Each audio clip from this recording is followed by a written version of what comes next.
Sunday. I did a live video yesterday. We're on our way back out to the land today. Did a lot of tree cutting yesterday. Got rid of a lot of dead stuff. Did a lot of hinge cutting, setting up bedding areas, taking care of where our deer sleep, and we seeded one of our food plots. Yesterday was just a clover boracic mix. I have not gone crazy on food plots, winter bulbs, sugar beets, anything like that, just due to the fact that some of the areas that we are just working on are still going to have traffic. Like, we're going to have a dozer going through one of the areas, and I don't want to ruin a food plot, waste seed. So today, me and the wife got up early. Our daughter's hanging out with her uncle and her aunt. So we're gonna go cruise around and do some stuff, and then we're gonna head up to the land, and we're gonna go check some cameras and put some new cameras in. Day date in the woods. Yeah, day date in the woods. So we've got a little intel on some deer, you know, just the general stuff. We're watching our bucks grow. I haven't seen anything monstrous yet. We don't have any target deer yet. It's July. Last year we did have my daughter's deer targeted that she shot during the youth season. So we're hoping to put out the rest of these cameras and definitely start targeting.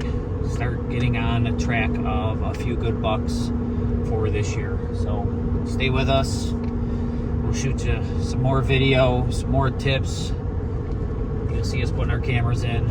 I always come up with something while we're doing cameras, some little tip, trick, whatever that we've got going on. So follow along with the rest of the video. I hope it's not a super long one, but we'll see you soon. So now that we're up here, if any of you guys watched the live the other day, you've seen us over here in the field. This is our diversion ditch down through here. You can see where a lot of these trees have been cut.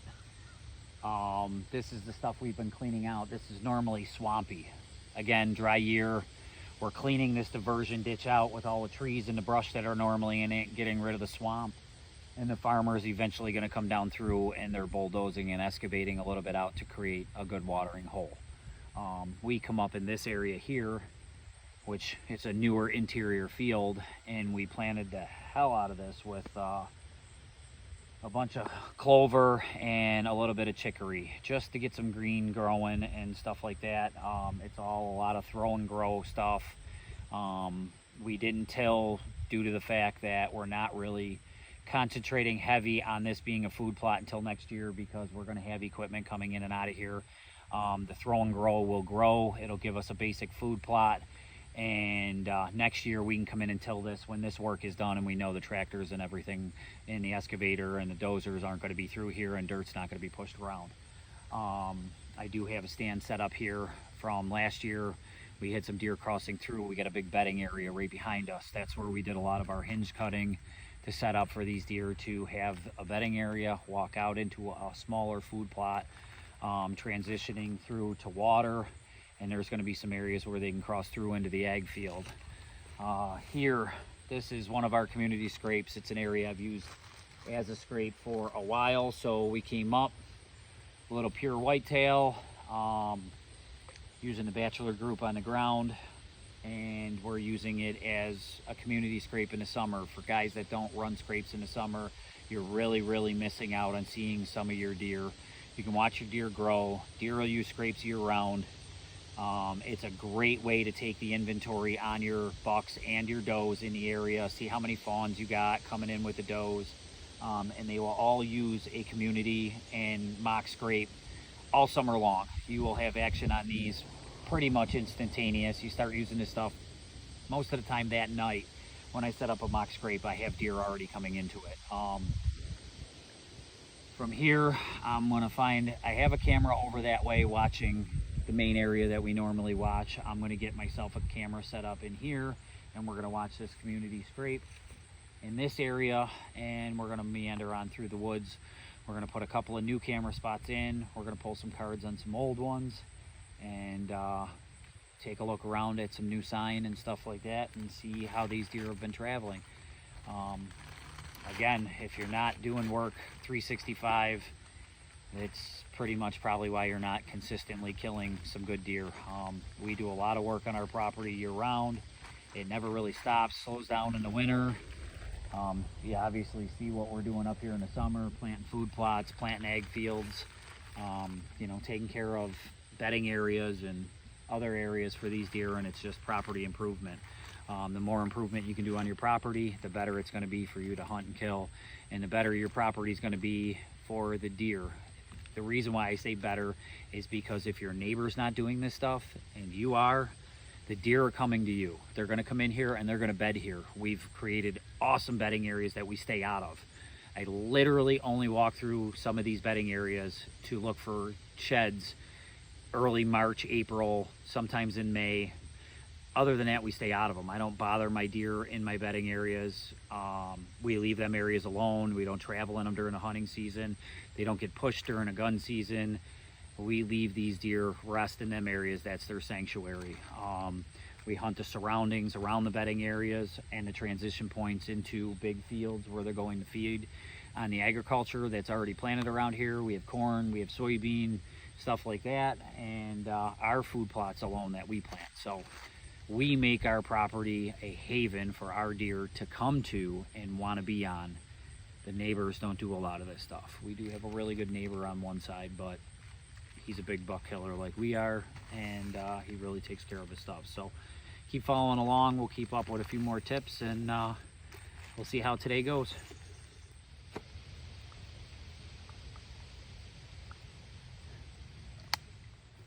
All right, setting up cameras, trying to get the perfect picture of an area you want, and we end up with a tree that's on an angle.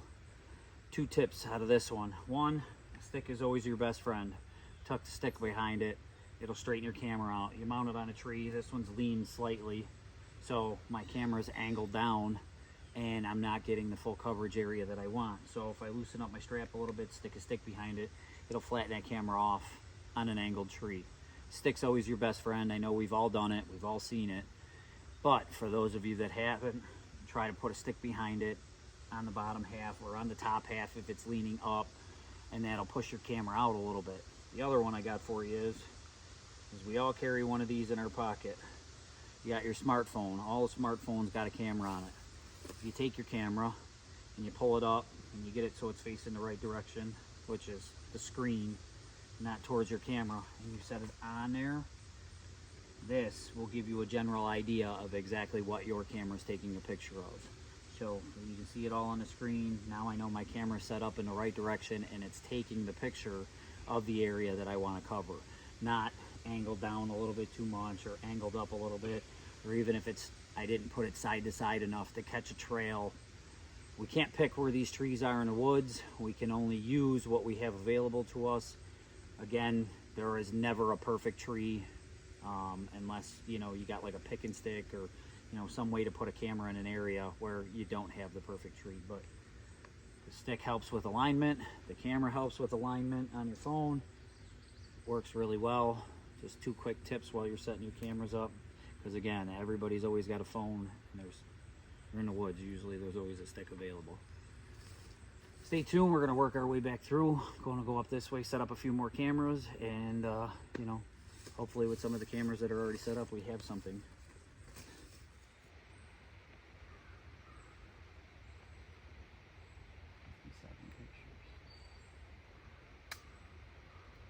Battery life, 103% battery life. How is that possible?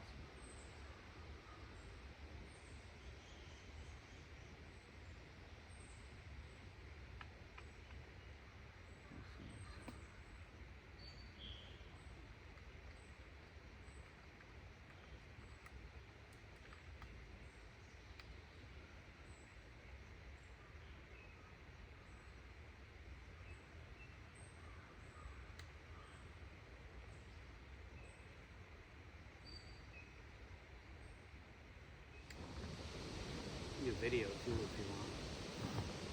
Are you? Oh, alright. Well, if you guys are wondering what I'm doing, tearing up the ground every year. This branch right here, my dad hunts this area. It's a long road in between a big power line, stretch of hardwoods, and an ag field.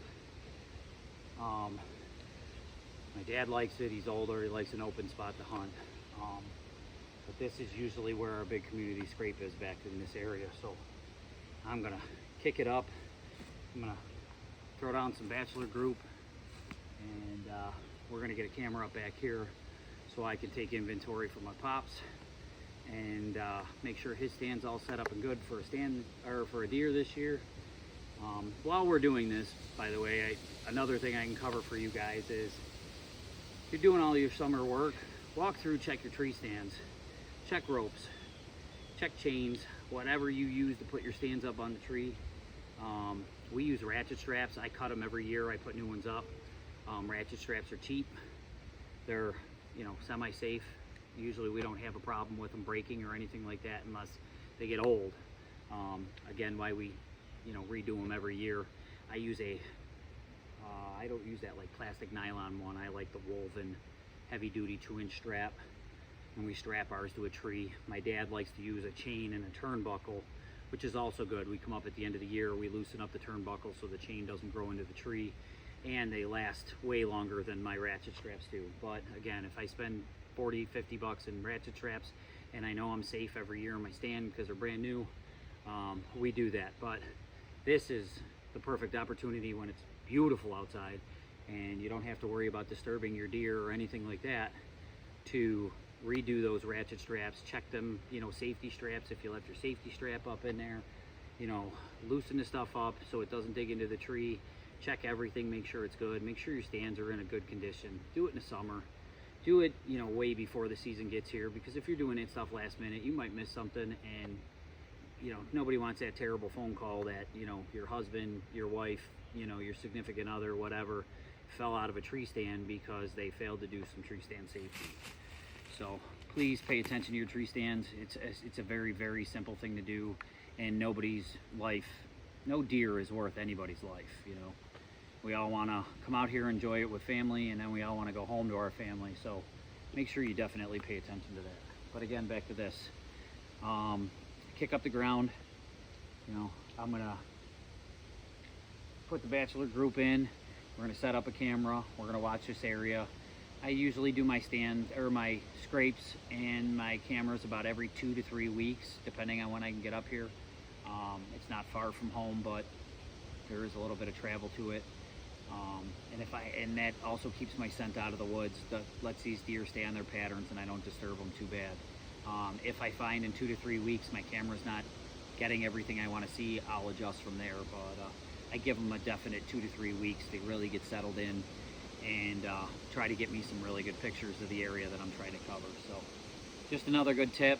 Again, make sure you pay attention to your stands, and we're going to keep up the work here. Well, back at the truck, pretty much done.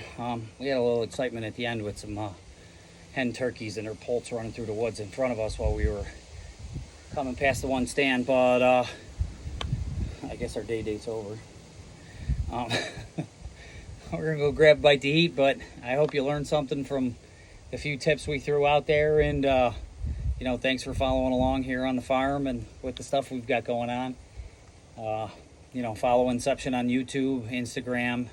I just started off a TikTok for our other videos and stuff like that. You'll see us shooting throughout the year and everything like that on TikTok. You know, thanks for the support, and we'll see you out here again in a couple of weeks while we're out here checking cameras again and letting you know what's going on. Hopefully we got a couple of deer on camera. We did pull some cards today to finish. We also picked up one walking through.